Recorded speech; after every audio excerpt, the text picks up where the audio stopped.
So first off, thank you for your time today, and welcome to one of multiple education sessions for the May Resort Tax ballot measures. To start with, I just wanted to ask the audience a few questions. How many of you consider Big Sky home? Just a quick raise of hands. Great, we've got most of the room. Curious, what does a livable Big Sky look like for those in the room? Just to throw out some concepts or ideas. What would make Big Sky livable from the audience? I'll start calling on people if you don't answer. Mobility. Mobility, thank you, John. Maria? Affordable housing. Affordable housing. Any other things? Safety? All good things. I'm sure Mike appreciates that. Any other concepts for what would make a community livable? Okay. Well, let's talk a little bit about what a livable Big Sky looks like today. Today we are here to paint a vision of a livable future in Big Sky, having services, places, and opportunities for all people to call Big Sky home.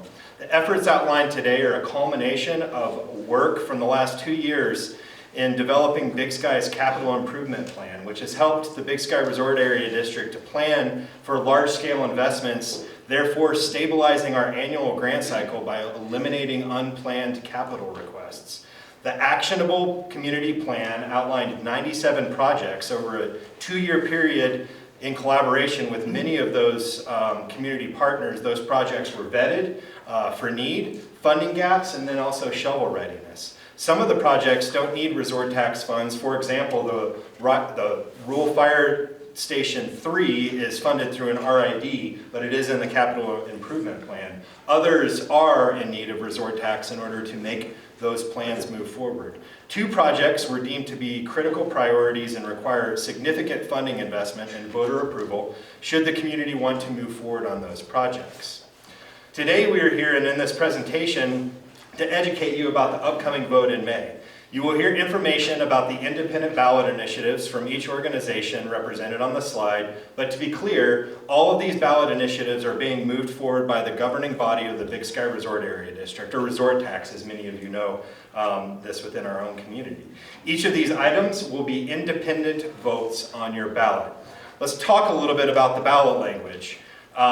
What we're going to discuss today is hopefully the most distilled down for and against talking points in education for you all. But when you get to your ballot, it's going to look like this with a lot of legal mumbo jumbo on it. For example, the community park bond is going to say something to the effect of, shall the Big Sky Resort Area District be authorized to issue bonds payable from collections of the 3% resort tax, ... and it goes on and on and on. What's important for you to remember today is a vote for and a vote against for each of these ballot measures is really the frame of mind that you need to be within.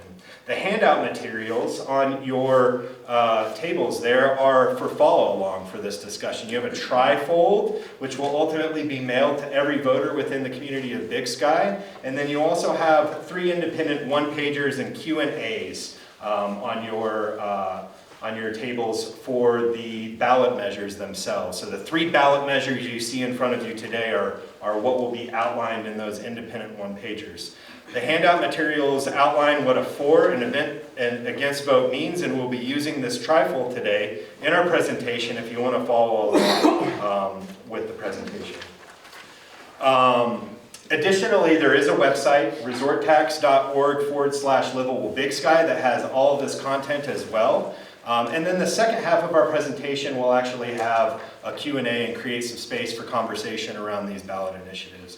Big Sky will decide on their ballots. Please make sure your registration is up to date, and please spread that news with everyone within the community, and that you are an active voter as well. And remember, your vote is your vote. Your vote is your voice at the end of the day. We're on a Resort Tax 101 slide deck. I think, is there anyone in the room that is not familiar with Resort Tax? Everyone in the room is familiar with Resort Tax. Pop quiz, just a quick question. Anyone, can you name another resort tax community? There's 13 of them throughout the state of Montana. West Yellowstone. West Yellowstone. Red Lodge. Whitefish. Whitefish. Yeah, it's great. So many of you are familiar with this fantastic tool. The Montana legislature allowed communities that are predominantly receiving most of their economic activity from tourism. And so we're really proud to have this as a tool within our toolkit. And we're even more so proud that 100% of those funds are spent right back in the district in which they are collected. Also, a shout out to our collectors. Without collectors who are collecting that 4% tax, there would not be the funds available, which since 1992 have actually totaled over $120 million. We do have a board of 5 elected board members. I don't see any of them in the audience today, but John Zirkle is in the audience today, one of our 5 elected board members. Thank you for joining us, John. The committee consists of Michelle Konjorski and Grace Young, representing the BSRAD board, our elections committee. The other 2 board members are Sarah Blechta and Kevin Germain, last but not least. So wanted to give a shout out to those board members. Resort tax is a sales tax. We exist in a state that does not have a sales tax, and it's primarily taxed on luxury goods and services that are predominantly used by those tourists. At its core, resort tax is property tax relief. In FY25, government funding totaled a little over $15 million, which is a direct offset to property taxes that would otherwise fall on property tax bills. Without resort tax, services would diminish and property taxes would need to increase. Resort tax is paid by the consumer, collected and remitted by the businesses, and all of that money does stay locally right here within the resort tax. So let's talk a little bit about the resort tax ballot measure. It would be this renewal ballot measure. It would be this one-pager. And the resort tax renewal ballot measure seeks to extend the resort tax, which is set to sunset in 7 years. So in 7 years, there will be no more resort tax if we do not renew it. If we do not pass the resort tax renewal in 2005, the next opportunity we would have to go back for a renewal would be in 2027. Without the resort tax, there are no grants. I think that's the main points I wanted to make on this particular slide. So let's talk a little bit about the bond and what the resort tax renewal actually means for the bonds. Without the renewal of the resort tax, we will not be able to go forward with the 2 projects that are on the ballot for bonding specifically. And that resort tax bond, think of it as a mortgage, or many of you are familiar with mortgage where you're paying on principal and interest. The resort tax bond actually borrows against future collections. So the extension allows us to be able to borrow out over more time and be able to actually shoulder the ask, if you will, from these particular projects. One thing that is really important to denote, and people often get confused about, because there were no bond measures that passed in Gallatin County all of last year, because bond for many is a 4-letter word. Grace Young just walked in. Would like to call her out for being one of our election committee members. Thanks for joining us, Grace. That bond will not impact your property taxes should the bond move forward on both of these particular projects. Let's talk about how much. So the cold smoke housing bond is included up to $15 million in horizontal infrastructure. Think about things like water and sewer, roads, things of that nature. And the land itself, while it's still being negotiated between the Big Sky Community Housing Trust and the seller, is up to $45 million for the land acquisition. Total project costs equate to approximately $220 million for the cold smoke neighborhood. The community park bond is up to $6.8 million. I'm saying 6.8 because I'm confident that our 1% for infrastructure effort will be successful in Helena, allowing us to shoulder most of this debt on that particular funding source, which would not have an impact using that funding source on the grants. That total estimated project cost is around $13.1 million as an estimate from Jackson contractors. So this is what we're going to be reviewing today. Specific to the resort tax renewal, and again, you can follow this in your trifold in front of you. What does it mean for a vote against and a vote for the resort tax renewal? Now, resort tax is not allowed to advocate for any of the bond projects, but we are allowed to advocate for the resort tax renewal. So I am here today to ask you to vote yes for a renewal of the resort tax. Can I see a show of hands of everyone who is going to vote yes for a renewal of the resort tax?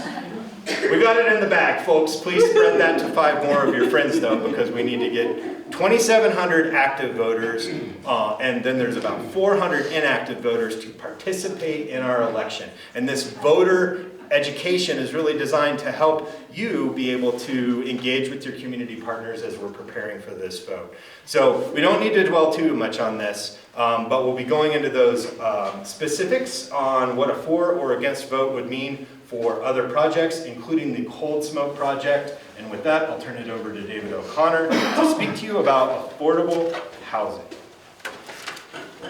Good afternoon. See if you're still clapping at the end.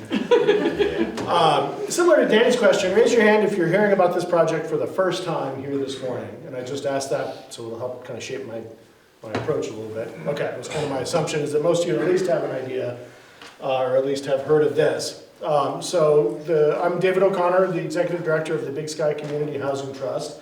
The bond initiative that we are here to ask you to support is, as Danny mentioned, a deed-restricted neighborhood called Cold Smoke.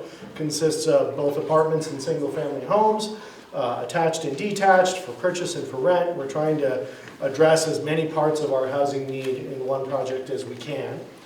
So what I want to describe for you a little bit today, since you're all somewhat familiar with the project, is just try to take you through a little bit of the path that kind of we went through. We've been, since the Housing Trust's inception in 2020, we've been busily surveying all the land opportunities that we can. And this is the Big Sky Spur Road. That's the hardware store. These are the Riverview apartments currently nearing completion. And then everything in the brighter colors is what we propose as new. So on the remainder of that bench, still on the same plane as the apartments existing, we propose 8 additional apartment buildings for 264 total studios, 1s and 2s, primarily for rent. We're going to condominiumize the entire project to allow for unit sales or sales of floors or sales of buildings or whatever seems to fit the community. We're trying to set it up with as much flexibility in the land use as possible to begin with, so that over time we can make sure that the project is meeting the need of what the communities are looking for. And then across the stream, down a little bit of a lower area that's forested today, we propose 125 homes, a combination of attached duplex and single-family standalone, 2 and 3 bedrooms. Primarily targeting those for purchase. They will be available for rent if that seems more applicable to what the community is looking for at the time. So almost 400 in total individual homes that we're looking to bring to the community. 100% of the entire neighborhood is available to anybody in the Big Sky workforce. There is no reservation by specific employee or employer, anything like that, and 100% affordable to varying degrees. We're trying, every other project we've done so far has targeted a specific affordability income level, and this is the first project that we've had at a scale sufficient enough that we can address multiple income levels at once. So why this particular project? As I mentioned, the Housing Trust has been, since its inception, like looking all around at various different land opportunities. There's several criteria that we need to meet for something that's going to meet our needs. It needs to be for sale. It needs to be developable, and various different criteria for that, the slope and the land use approval and so on. So it's got to be someplace that's suitable. It's got to be adjacent to the services that all of us want to be able to use, the services and amenities of both Town Center, Meadow Center, all the recreation. We feel very strongly at the Housing Trust that community housing shouldn't pay a price in livability compared to any of the other housing around the community. There's a dignity in housing that's extremely important to us, and we need to make sure what we're constructing meets those same needs as much as it does our own homes. In this particular project, why are we opting, for example, to build instead of take the existing housing within the community and maybe buy that up and buy the value down? We have condos here and we have homes here, but what an approach for developing homes allows us to do is to bring homes onto the community much more quickly. It's actually per home, a much more affordable way to do it, because one of the drivers of the housing problem that we have in the community right now is that property levels have escalated so far out of the realm of what's affordable to our workforce that to buy those existing properties back down to affordability level is more expensive than building them to begin with. Okay, this is an example of the various different land criteria that we look at, but some biggies that demonstrates respect and dignity. Cost validated by independent appraisal. Why is it this cost? We're purchasing this plot of land from Lone Mountain Land. There's not a whole lot of large land tracts in the community. One of Big Sky's biggest advantages has always been we are surrounded by public land. There's a finite amount to the amount of growth that this community can experience, but that does make it more difficult to embark on larger projects as we grow.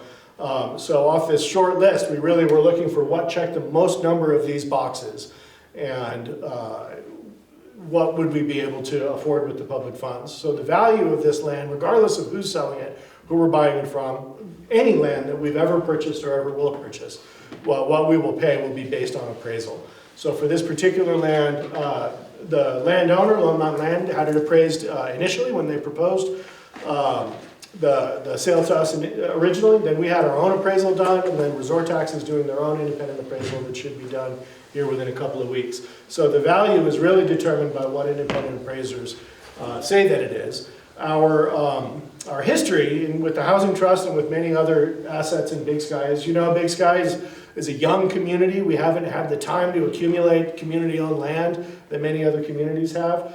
So anything that any of us want to do on a capital basis that involves land, we have to purchase that land, generally at retail. So what we've been able to do is at least a 10% discount off of appraised value for Meadowview, for Riverview, many of the other capital projects around the community, from fire department to parks to various other assets that involve land, have sort of followed this model, and we anticipate, as Danny said, we're still finalizing what that purchase price will be, but we're anticipating that we will be able to meet that model once again. We've been partners with Lone Mountain Land on the Riverview development.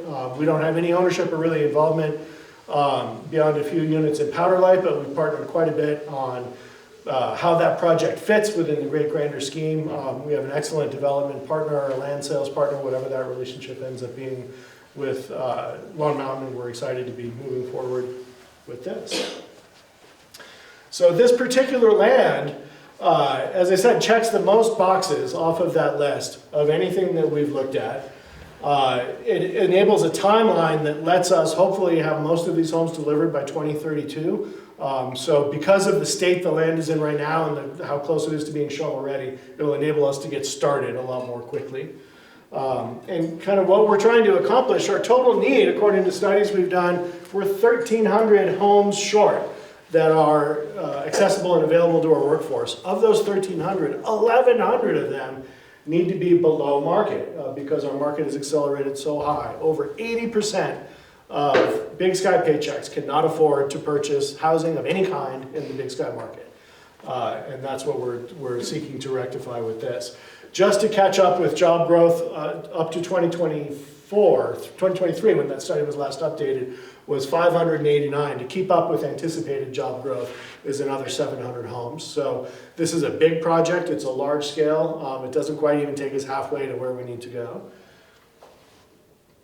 This particular funding, using public funding for housing, can be sometimes a controversial topic. Should there be public funding in housing at all? And there's a model that we're going to follow using this called the Community Land Trust model that really incorporates well with public funding into housing. And what basically that means is the public entity, in this case the Housing Trust, retains ownership of the land in perpetuity. So we use this on our Meadowview development, for example. So if you own a Meadowview condo, you own that condo, the Housing Trust owns the land.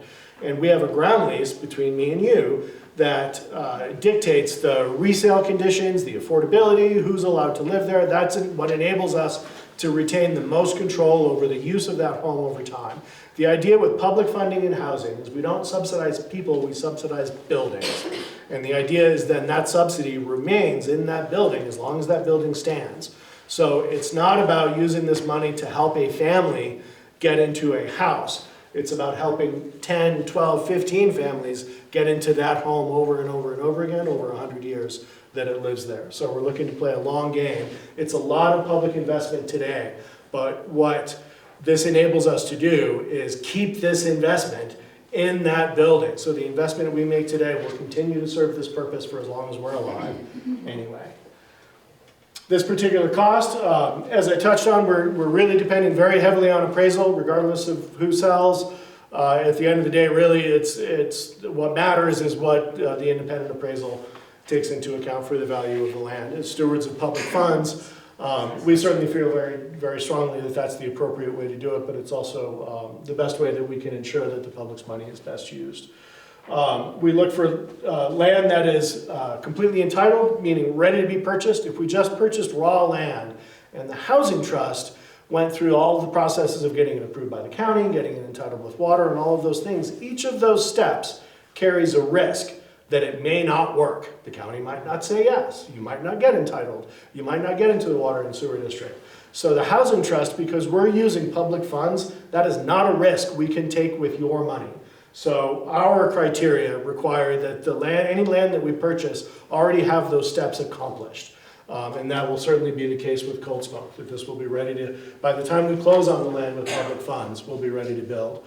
And again, I've been working on land acquisition models since our inception. The Housing Trust was formed out of the vote that the community made to build the wastewater treatment plant. When we built that plant, we increased the capacity of how much wastewater this community could process. Well, while we did that, you, the voters, said of that additional capacity, we need to set aside a portion of that to use for affordable workforce housing. And that's what we're going to use for this project today.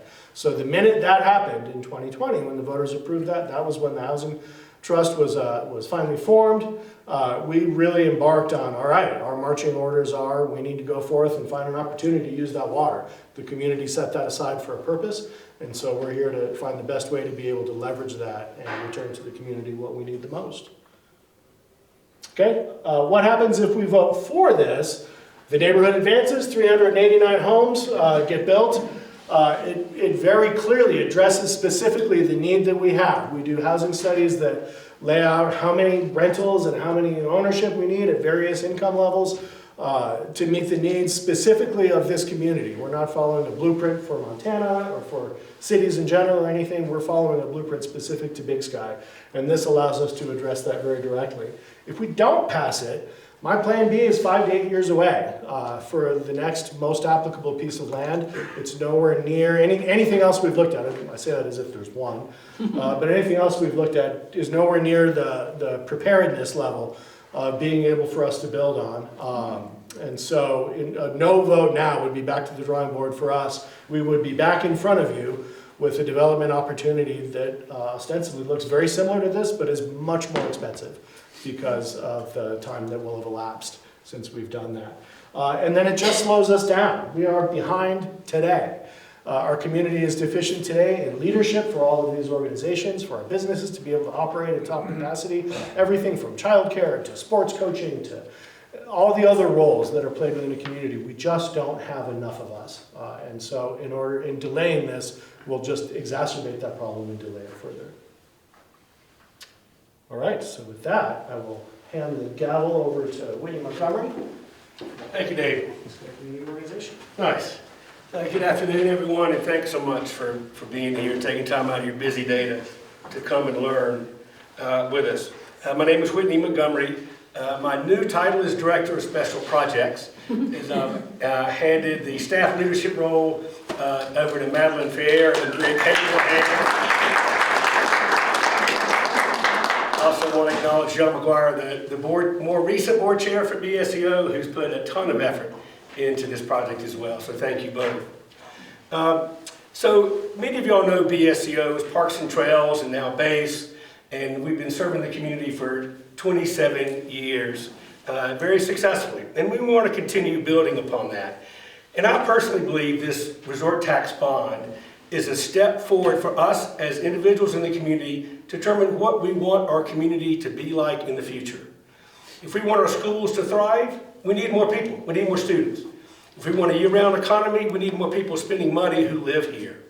I mean, the list goes on and on. But in order to make that happen, we have to have the housing to accommodate those people, and we need to have the recreational amenities to serve that same community. And so that's why I believe this is a really great opportunity for us as a town. So the community park, for some reason, I'll get to the rendering in a second. So why are we doing this now? As I mentioned, we're at a really critical time in our history. And we've outgrown the community park.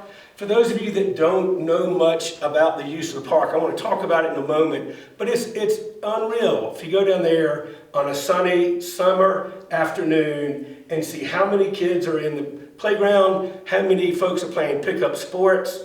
We have also the rec leagues, like the Big Sky Football Club that use it. The park is overrun to some degree, and it's time for us to update it. So we really want to make sure that we can extend the playing seasons. Our climate doesn't allow that a lot for spring sports for youth.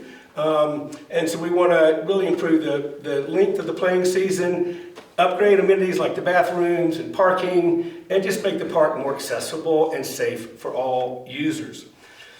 So this also will protect that space as open green space for a long, long time.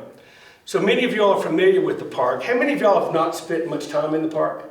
I'm not asking to call you out to say, right? But it's important. The reason I asked that question is I'm learning more and more that there is a subset of our community that really doesn't use the park. And they're not aware how much activity goes on there. So we've already completed several of these projects, which I'll talk about, but this is the rendering of where we want to see the park finish. We got a dedicated racket court area. We'll improve one of the softball fields, convert one of the softball fields to a multi-use field, make it larger so sports like baseball can use it as well as softball, expand the soccer field, and then several other projects over towards the water and sewer. We've got the pump track and the skate park and sand volleyball courts and the adventure playground that's already in place and the maintenance facility. We're going to use every friggin' inch of this park because there's no more space. We can't make the park bigger. Some people say, what do you mean we've outgrown the park? How could you outgrow a park with only 3,700 year-round residents? Reality is in the summer, we see almost 600 people playing in the rec leagues that are just the BSCO league, softball, for example. It does not include the football club or the baseball program. So there's even more users than this stat shows. We have a way to count cars that go into the park. 10,000 vehicles pass through the park a month. I know it's only 2 days worth of traffic on Ouzel Falls Road, but that's a lot in that little park. And then again, as I said, we really want to expand and enhance the playing fields to give more playing time for our youth and adults, spring, summer, and fall. So the funding methods for all of this, BSCO has been raising funds for the park project now for a little over 2 years. And we've secured $5.8 million in gifts and pledges to accomplish the work that we've already done. We want to add to that through this resort tax bond, and as Danny said, BSCO could potentially receive up to $6.8 million to complete the project. That would give us a total of $12.6 million to do the project based on estimates we received a little over a year ago, plus something for inflation. We think the whole project will be about $13.1 million. So we still may be a little bit short, but we're still working on getting final estimates for all of these new projects that we'll be working on. So to date, we've used the $5.8 million to complete these projects, the paved pump track, the ADA accessible adventure playground. It's so fun to see kids of all ages, even up to 60, out there playing on that adventure playground. The maintenance team that Marco leads has had to work out of an unfloored, unheated building for years. So we were able to construct a new maintenance facility for his team to use. The second story of that is BSCO housing. We have 2 3-bedroom apartments that are really nice and serve our staff well. It's full. And then we've expanded and upgraded the skate park. Underway are the racket court upgrades. There'll be 8 dedicated pickleball courts and 2 dedicated tennis courts. We're working with each of those 2 athletic communities to how we best organize and utilize that new space. And we'll finish that project this summer. But what's remaining is a lot of heavy lifting. The athletic fields that need a tremendous amount of work. And for those of you that have been around for a while, you know those fields were built 20 years or so ago. It used outdated construction methodology. The fill dirt that was used for those fields was actually roadbed fill dirt. It's not designed to drain. So if you go play soccer out there after rain, you know what I'm talking about, right? So there's a lot of work that really needs to be done there. We want to pave the parking lot next to the new racket courts so they stay crisp and clean and no mud gets on them. There'll be a new basketball court, additional bathrooms, sand volleyball, which has become a huge sport. We'll have 2 of those volleyball courts. The disc golf course got a little interrupted during the construction of the water and sewer plant. It's heavily used and loved by many community members, so we're going to go back and improve that. There'll be a new mountain bike jump line above the pump track. For those of you that aren't familiar with what a jump line is, it's a way to catch big air and get big vibes without, no, I'm just kidding. That's true, but it really helps mountain bikers develop their skills, and that's the purpose, in a more controlled environment. And then Camp Big Sky, which is over 20 years old and has served our community well, it's time to renovate it and relocate it to where it can be more of its own space and expand it. And we serve about 110 families a summer with childcare in that camp. And assuming this bond passes and we have more families, we're going to need to prepare for a larger summer day camp there. There's a lot of park programs. I'm not going to go into all this, but our Eileen, who leads our programs for BSCO, has been working with her colleague Stephen to really come up with how do we best utilize, if we're going to invest all this money in the park, how do we better utilize the amenities that are there? So I'm not going through all this, but it really shows a lot of thinking that's going into how we best utilize this investment for our community.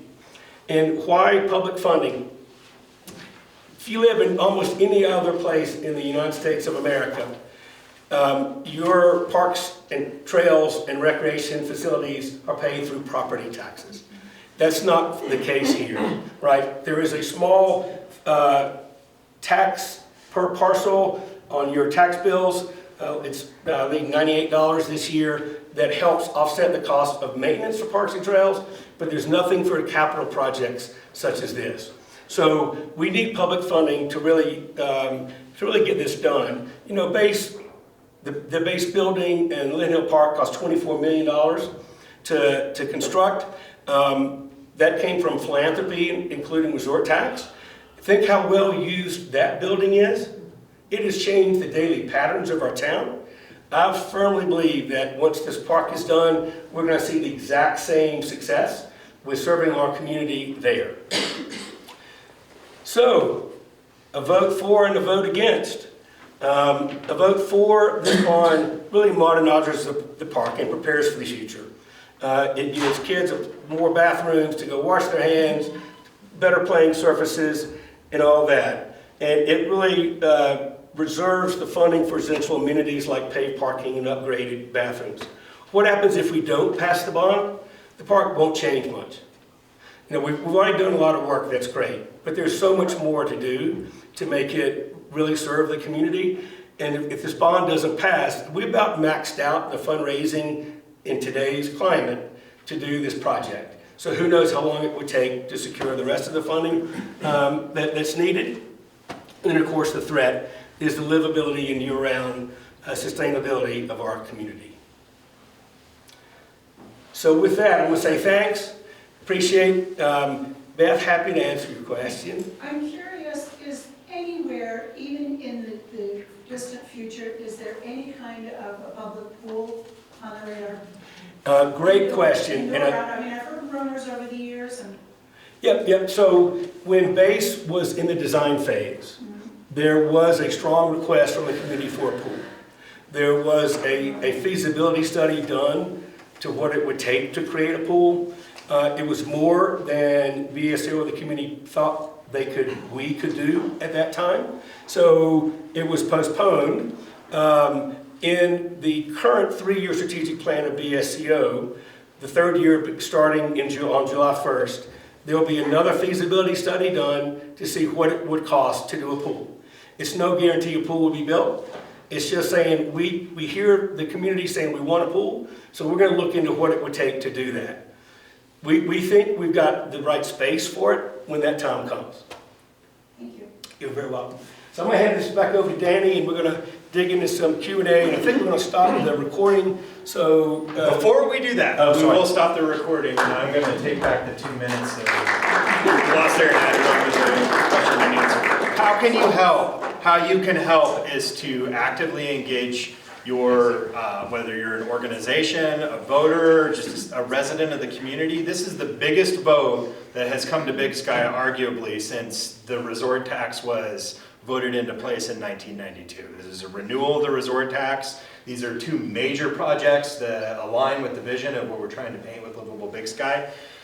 Register to vote by April 7th. That is something that you can help us spread the message on. You can also help us spread the message on when these other events are actually happening. I believe the next one is to take place on March 20th. It's the Dirtbag Après up at the Talus Room from 4 to 5. I think also hosted by the Coordinating Council. Thank you to our host. Ballots will mail on April 18th.